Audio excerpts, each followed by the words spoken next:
Hello student, हमारे YouTube channel में EWCT classes में आप सभी लोग का स्वागत है। आज मैं मनीष सर इस इंग्लिश का स्पोकन क्लासेस लेकर आया हूं। आज मैं आप सभी लोग को इज एम आर का यूज पढ़ाने वाला हूं। इज एम आर क्या होता है ये, इसके बारे में आज मैं आप लोग को पढ़ाऊंगा। ठीक है, अगर हमारा वीडियो अच्छा लगता है यानी कमेंट करके बताइए कि हमारी वीडियो आप लोग को कैसा लगता है। ठीक है, अब यहाँ देखिए जो ये ईज होता है, ये ईज होता है सिंगुलर।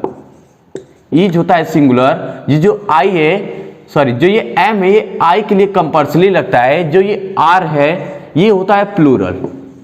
ठीक है, अब यहाँ पे क्या हुआ कि मैं आप लोग को आज इसमें मैं आप लोग को इज एम आर का यानी 3 स्टेप सिर्फ बताऊंगा। यानी पहला सिंपल सेंटेंस, सिंपल सेंटेंस क्या होता है, और दूसरा मैं इसमें बताऊंगा निगेटिव सेंटेंस। निगेटिव सेंटेंस क्या होता है, और मैं तीसरा इसमें बताऊंगा आप लोग को interrogative sentence. Interrogative sentence, interrogative sentence क्या होता है। ठीक है, इंट्रोगेटिव सेंटेंस क्या होता है, आज मैं आप लोग को इन तीनों के बारे में बताएंगे, और वो भी एकदम बेसिक से लेकर एडवांस तक। ठीक है, आज आप लोग पहले इसमें हम लोग जानेंगे कि इसके बनाने का नियम क्या होता है, यानी इसका स्ट्रक्चर जो होगा वो होता है, इसका स्ट्रक्चर होता है subject plus is am are plus V4 में ING प्लस अदर वर्ड। ठीक, अब इसमें जो होता है ये निगेटिव इसको बनाएंगे तो ठीक इसके हेल्पिंग वर्ब के बाद हम लोग नॉट लगाते हैं। तो यहां पे हो जाएगा इसका स्ट्रक्चर, इसका जो स्ट्रक्चर हो जाएगा subject plus is am are plus not plus V4 में ING प्लस अदर वर्ड। ठीक है, अब इसको यानी इंट्रोगेटिव सेंटेंस का स्ट्रक्चर क्या होता है इसको अब हम लोग देखेंगे। यहां पे हो जाएगा जैसे यहां पे हम लोग यहां पे इज एम आर यानी सिंपल सेंटेंस जो इज एम आर यानी इसमें लगाए हैं, अब इसमें क्या होगा वही इज एम आर वो पहले हो जाएगा। तो यहां पे हम लोग इंट्रोगेटिव सेंटेंस जब बनाएंगे तो इसमें इज एम आर का प्रयोग करेंगे, फिर उसके बाद हम लोग सब्जेक्ट लगाएंगे, फिर उसके बाद V4 में ING लगाएंगे, फिर उसके बाद अदर वर्ड, और इसमें ये जरूरी है कि इसमें क्वेश्चन मार्क रहता है। ठीक है, यानी इसमें जिसमें क्वेश्चन मार्क नहीं है वो आप लोग का सिंपल सेंटेंस हो जाएगा। ठीक है, अगर जिसमें क्वेश्चन मार्क रहेगा वो आप लोग सिंपल से समझना है कि वो इंट्रोगेटिव सेंटेंस है। ठीक है, अब यहां देखिए मैं इसका एग्जांपल लिख रहा हूं यहां पे, यानी इसका एग्जांपल हो जाएगा जैसे मैं बोल दे रहा हूं वह पढ़ रहा है, वह पढ़ रहा है। ठीक है, फर्स्ट एग्जांपल है, यानी सेकेंड एग्जांपल लिख देता हूं वह तुम याद कर रहे हो।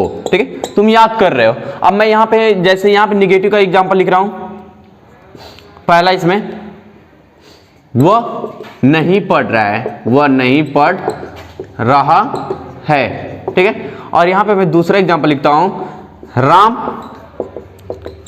स्कूल नहीं जा रहा है। ठीक है, अब यहां पे मैं इंट्रोगेटिव सेंटेंस का एग्जांपल लेता हूं। पहला, क्या तुम बोल रहे हो, क्या तुम बोल रहे हो, क्वेश्चन मार्क। इसमें नेक्स्ट सेंटेंस है क्या मोहन तुम्हें बुला रहा है, क्या मोहन तुम्हें बुला रहा है। ठीक, यानी इन सभी सेंटेंस को आज हम लोग डिस्कस करेंगे कि यानी इन सभी सेंटेंस यानी कैसे बनेंगे, आखिर इसका नियम मैं यहाँ पे जो रूल लिखा हूं क्या इस पे ये सेंटेंस बना सकते हैं हम लोग। ठीक है, एकदम देखिए इसको एकदम बेसिक से यहाँ पे एकदम आसानी से इस नियम से आप लोग इसे बना सकते हैं। ठीक है, यानी इसमें क्या है, वह है आप लोग का सिंगुलर, यानी जो वह होता है यानी ही सी इट ये सिंगुलर होता है, या कोई सिंगुलर नाम आ गया जैसे राम लता श्याम ये एक सिंगुलर नाम है, तो यानी इसके जगह पर हम लोग क्या करते हैं, इसके लिए मैं अभी बताया हूं कि ईच यानी सिंगुलर के लिए हम लोग ईच का प्रयोग करते हैं। तो यहाँ पे हमारा सब्जेक्ट है यानी वह का होता है ही, यानी ही है सिंगुलर, तो इसके लिए हम लोग यहाँ पे ईच का प्रयोग करेंगे, यानी ही इज। अब यहाँ पे क्या है, यानी वह पढ़ रहा है, तो यानी ही इज, अब पढ़ना वर्ब है और वर्ब के फोर्थ फॉर्म में हम लोग आईएनजी लगाना हमें, तो यानी पढ़ने का रीड लिख लेंगे, पहले रीड में जोड़ देंगे आईएनजी, ये हो गया सेंटेंस। ठीक है, अब यहां पे क्या है, तुम याद कर रहे हो, यानी तुम याद कर रहे हो, तो तुम का होता है यू। मैं बोल रहा हूं कि वी दे यू, यानी आई भी प्लूरल होता है, लेकिन आई के लिए यहां पे पर्सनल हम लोग एम का प्रयोग करेंगे,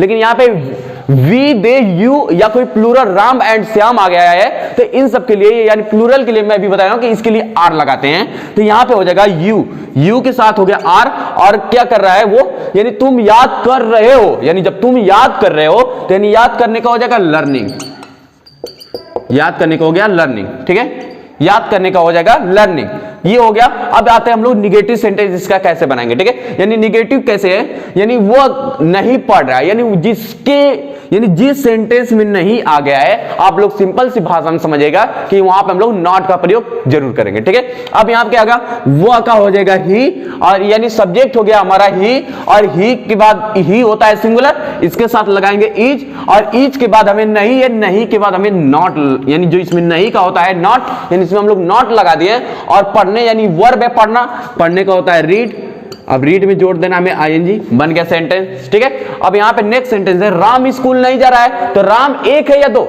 यानी जब राम एक होगा तो उसके लिए हम लोग इज का प्रयोग करेंगे, तो राम इज, इसके बाद नहीं का नॉट लगा दे, यानी राम इज नॉट, और फिर उसके बाद कहां नहीं जा रहा है, स्कूल नहीं जा रहा है ना, तो यहां पर जगह Ram is not going to school.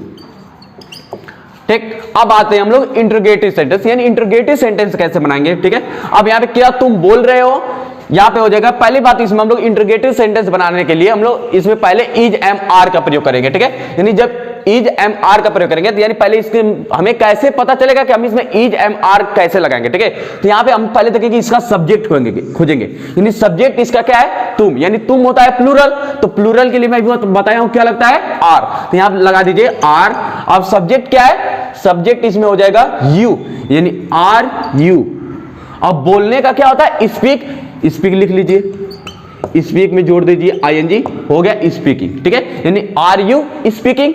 अब यहां पे क्या बनेगा इसका, यानी क्या मोहन तुम्हें बुला रहा है, यानी क्या मोहन तुम्हें बुला रहा है, तो यानी मोहन एक है या दो, यानी मोहन एक नाम है, तो ये हो गया सिंगुलर, यानी जब एक नाम के लिए ये सिंगुलर हो गया तो उसके लिए हम लोग इज का प्रयोग करते हैं, तो यहां पे पहले लिख लेंगे इज मोहन, इज मोहन। अब किसको बुला रहा है पता नहीं, ठीक है, यानी बस इतना पता है क्या मोहन तुम्हें बुला रहा है, यानी इज मोहन, बुलाने का होता है काल, काल में जोड़ दीजिए आईएनजी, और तुम्हें का हो जाएगा यू, ये हो गया क्वेश्चन मार्क। ठीक है, यानी हमें आई होप, मैं आशा करता हूं कि आप सभी लोग को समझ में आ गया होगा, यानी इज एम आर का यूज कहां करते हैं, एकदम बेसिक से बताया हूं। आप लोग को नहीं समझ में आया होगा तो कमेंट करिएगा, मैं फिर से समझाने की कोशिश करूंगा, और हमारे चैनल को सब्सक्राइब करना ना भूले, और वीडियो को शेयर लाइक कर दीजिएगा।